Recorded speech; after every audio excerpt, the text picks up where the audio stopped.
Tonight on First Tuesday. You see a man running away with a rifle, then you give him the challenge, and he isn't going to stop. So you just shoot him, and hopefully you'll kill him, you know.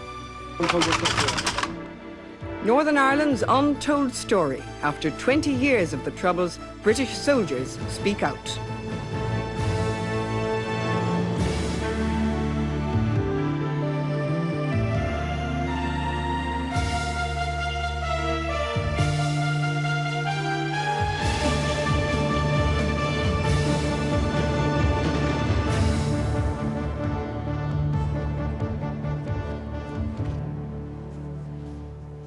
Good evening. It's 20 years ago this month since the British Army first had to go on the streets of Northern Ireland to support the police. In marking that anniversary tonight, we're not trying to lay blame or to come up with solutions, simply to hear a voice which has spoken out perhaps less than any other over 20 troubled years in Northern Ireland, that of the ordinary British soldier. It's not just one voice, of course. Their experiences vary as much as do the men themselves. And regiments who visit Northern Ireland on 4.5-month tours of duty will see things somewhat differently from the Ulster Defence Regiment, who live and work there all the time. But what they all share, as do the police, and what they describe frankly to us tonight, is a job where killing or being killed is a possible part of every day's work for Queen and country.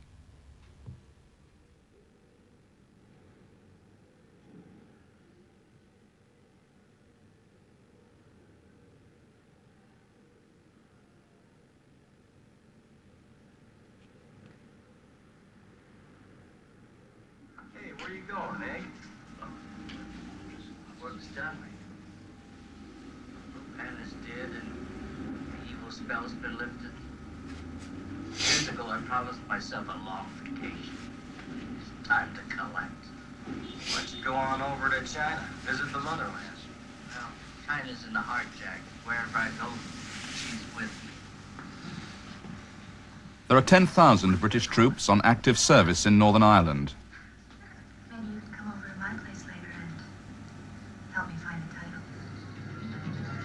They've been here since 1969.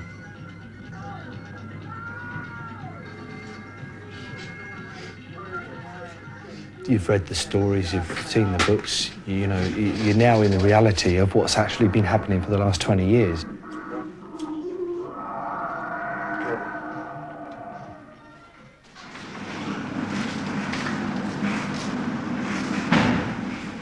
Soldiers come to Belfast on a 4.5-month tour of duty.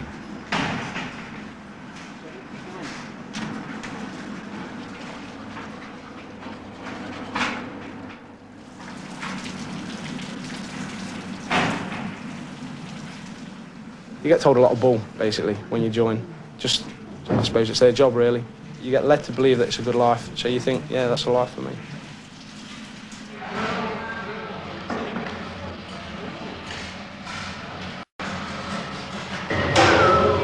When you do your training to come out here, you say to the guys, look, I don't care if we go out there and we catch 30 terrorists and we get them locked away for 500 years. I don't care. All you want to do is come out here with 28 guys and go back with 28 guys. And if you achieve that at the end of any tour, you've done your job. You went all the way back to base. Sacked it totally. That's for Paul. I need to know what the fucking reason you're doing.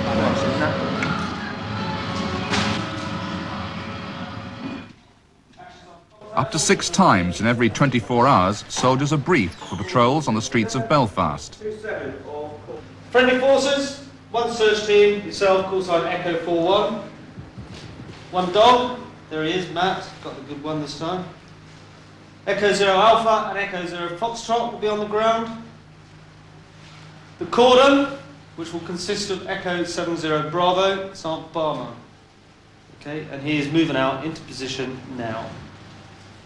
The pig will then return to the mill, escorted by my crew, and it will come down Corporn Street, right onto Cashmere Road, right onto Springfield Road, and back up, following the route it went out to the mill.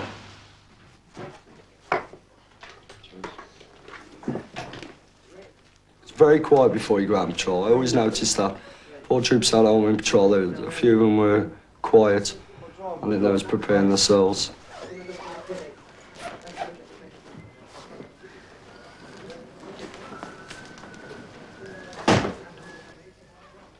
You get these butterflies in your stomach. You don't know if anything's going to happen, but you're always wondering if that 1% chance if something is going to happen. And, you know, it's very nervy. I don't think there's one soldier who can say he wasn't frightened. Not one.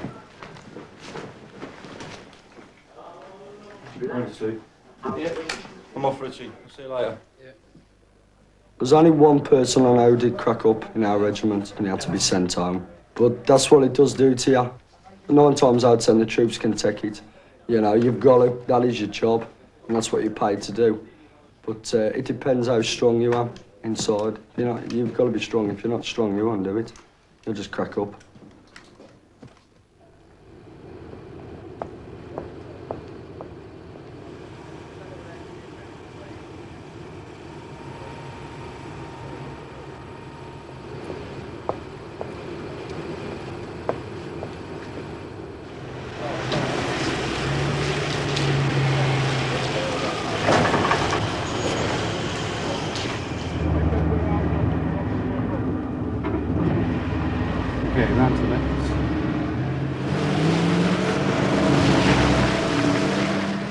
North Howard Street Mill off the Falls Road in West Belfast has been an army base since the start of the Troubles in 1969.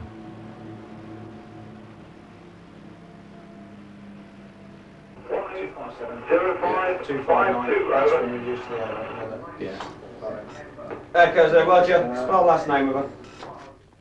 The mill is home to between 400 and 500 soldiers. The only time they leave is when they go out on patrol.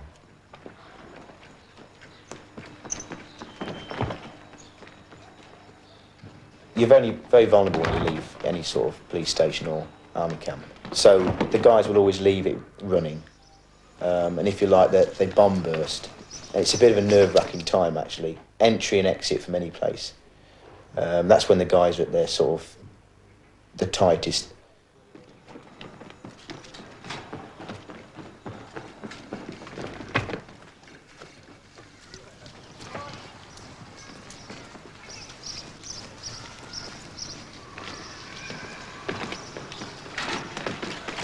I think everybody feels nervous when you go out. You run out the gate, you think, Christ, here we go again. But you just got to think of the job and forget about the fear, forget about what might be around the corner.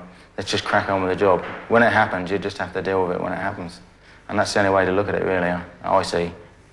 You can't keep having that thing in the back of your mind, oh, if I turn this corner, I might get shot. You know, you just got to keep going for it.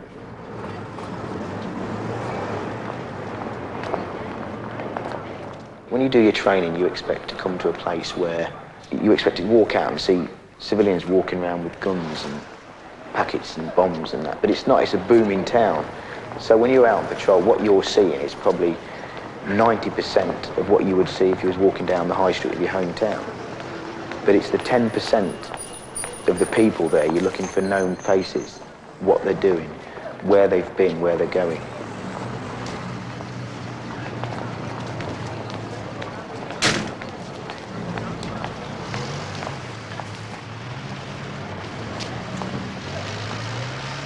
When we first come up here, we learn the pictures to see who they are.